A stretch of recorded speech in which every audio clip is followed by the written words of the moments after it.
여러분 안녕하세요. 소강 박운호입니다. 폭염이 연일 계속되고 있습니다. 이렇게 폭염이 올 줄 알았으면 준비를 했어야 했는데 하반기 운세를 알아보는 이유도 바로 이것입니다. 미리 준비를 해서 운세를 알아서 대처를 하자는 것입니다. 여러분들은 시간적으로 새벽 5시 30분부터 7시 30분을 가리키는 묘시입니다. 너무나 바쁜 시간이라서 활동적이고 변화를 좋아하고 활발한 성품을 가지고 있습니다. 어느 한 곳도 모난 곳이 없으며 누구하고도 잘 어울리는 너그럽고 편안한 성격의 소유자들입니다. 남에게 특별히 내세우지 않는 성품을 가지고 있으며 토끼의 특성인 순수성과 성실함, 진실한 마음을 가지고 있어서 맡겨진 소임은 책임을 지고 완수하는 모습들은 12개의 띠들 중에서 최고라고 할 수가 있습니다. 한편으로는 너무나 보수적이고 고집이 세고 주장이 너무나 강하다는 소리도 듣고도 있지만은 이러한 성품들을 토끼분들의 삶에서 장점으로 살릴 수 있다면 최고의 하반기를 맞이하게 될 것입니다. 자, 이제 이민년 하반기 운세를 말씀드리도록 하겠습니다. 먼저 1987년 정묘년생들입니다. 사주학적으로는 정인과 겁재로 해석을 할 수가 있는데요. 이는 편안함과 안정 그리고 경쟁과 갈등입니다. 이는 상반된 해석이라서 이렇게 말씀을 드리면 될 듯 하네요. 하반기에는 많은 경쟁을 통해서 만족을 얻게 될 것이고 갈등을 통해서 성숙해지는 여러분들이라고 말이죠. 하반기에는 경쟁을 두려워해서는 안 된다는 것입니다. 경쟁을 만들려고 하고 적극적인 활동이 있어야 합니다. 이럴 때는 절대로 한 곳에 머물러 있어서는 안 됩니다. 재물적으로 돈은 부족함 없이 생겨날 거예요.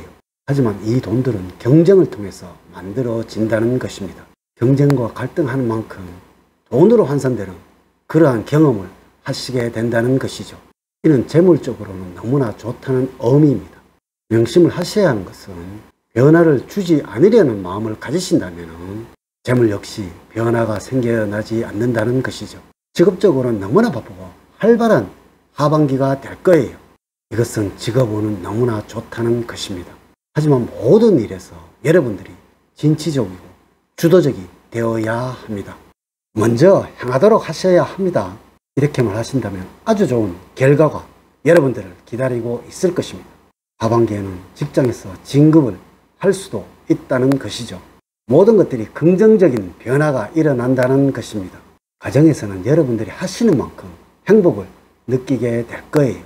어린 자제분들을 케어하시면서 힘들어하는 여러분의 배우자들을 아끼는 마음과 가족이 먼저라는 마음을 늘 간직해야 하며 또한 이러한 마음을 표현을 꼭 하도록 하셔야 합니다.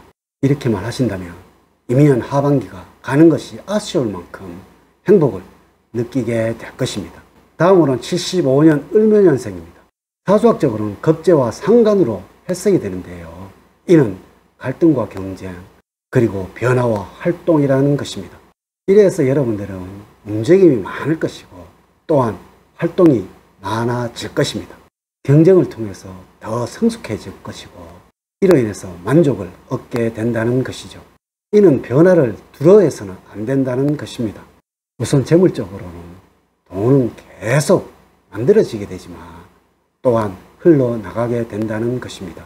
이래서 쌓이는 것도 없고 부족한 것도 느끼지 못할 것입니다. 사주학적으로 상관이란 이 관이라는 것은 안정을 다치게 한다는 의미도 있지만 안정만 추구해서는 안 된다는 의미이기도 합니다. 네, 맞습니다. 이래서 적극적으로 투자를 하셔도 되고 돈을 굴리셔도 된다는 것이죠. 직업적으로는 여러분들 나이도 있으니까 너무나 바빠질 거예요. 늘 움직이고 행동하셔야 할 일들이 생겨나게 될 것이고 경쟁을 하셔야 할 일들이 계속적으로 일어난다는 의미입니다. 하반기에는 너무나 바빠서 이러한 푸념도 할 거예요. 좀 쉬고 싶다고 말이죠. 이러한 것들이 여러분들을 한 단계 성장을 하게 한다는 것이죠. 늘 기쁜 마음으로 하시게 된다면 좋은 결과가 여러분들을 기다리고 있을 것입니다. 가정적으로 재물이 들어오고 너무나 바쁘다는 것은 가정을 등한시할 수밖에 없다는 것이죠. 이 겁재라는 것은 다툼이고 이 상관이라는 것은 자식을 의미하고 있어서 가정에서는 사랑하는 자식과 배우자에게 양보가 기본이 되어야 합니다. 자식이 하는 일에서 조금 마음에 들지 않아서 다투는 일이 일어날 수도 있지만 이것은 자식의 잘못이 아니라 여러분들의 운이 이러한 것이라는 것을 아셔야 합니다. 이래서 무조건 양보와 배려가 우선이 되어야 한다는 것이죠. 다음으로는 1963년 계묘년생들입니다. 사주학적으로는 정인과 정제를 의미하는 하반기가 될 거예요. 정인은 편안함과 행복 그리고 안정입니다. 정제는 순리와 원리 원칙이라고 해석을 하면 될 거예요. 이래서 모든 생활에서는 행복을 누리시는 여러분들이 그려지고 있습니다. 조심을 하셔야 할 부분은 모든 일들을 원리 원칙으로 해결을 하셔야 합니다. 우선 재물적으로는 돈은 끊어지지 않을 거예요. 참 부럽습니다. 하반기에는 돈 부족으로 인한 어려움은 없다는 것이죠. 이것은 지출을 하고 나면 반드시 채워지는 경험을 하시게 된다는 것입니다. 다음으로는 직업운인데요. 미련 없이 한 걸음 물러나는 여러분들이 되셨습니다. 그동안 너무나 고생을 많이 하셨습니다. 제가 그동안의 노고에 감사한 마음을 전합니다. 또한 생활에서는 특별한 문제는 없을 거예요. 만약에 문제가 있어도 잘 풀려나가는 이상한 경험을 하시게 될 거예요. 이는 여러분들이 하시는 모든 일에서도 그러할 것입니다. 가장 조심을 하셔야 할 부분은 직업에 어떠한 변화를 주려고 하셔서는 안 됩니다. 현재의 여건에 만족을 하셔야 합니다. 이 정제라는 것은 사주학적으로는 계속적으로 이어진다는 의미입니다. 또한 정인은 편안함에서 오는 기쁨입니다. 새로운 후손을 맞이하는 기쁨을 누릴 수도 있다는 것입니다. 자식으로부터는 늘 행복하고 기쁜 소식을 듣게 될 거예요. 하지만 걱정되는 부분은 배우자와 불편한 관계를 만들어 갈 수도 있습니다. 해결 방법은 양보, 배려, 그리고 배우자를 생각하는 마음입니다. 귀엽고 사랑스러운 후손에게 소원함을 찾으려고 하시면 될 거예요. 이렇게만 하신다면 틀림없이 마음의 여유가 생겨서 즐겁고 행복한 하반기를 보내실 수가 있을 것입니다. 마지막으로 1951년 신묘년생들입니다. 여러분들은 사주학적으로는 정제와 정관으로 해석이 가능합니다. 안정과 순리 그리고 균형과 원칙입니다. 하반기에는 안정적이고 평화롭고 순리적으로 모든 일들이 흘러갈 것입니다. 정제와 정관은 육친 중에서 최고의 조합이라는 것입니다. 하반기에는 아주 행운이 넘친다는 뜻이 되겠습니다. 재물적으로 돈을 나타내는 이 정제라는 육친은 변화가 없고 안정적이라서 변화를 주어서는 안 된다는 것이죠.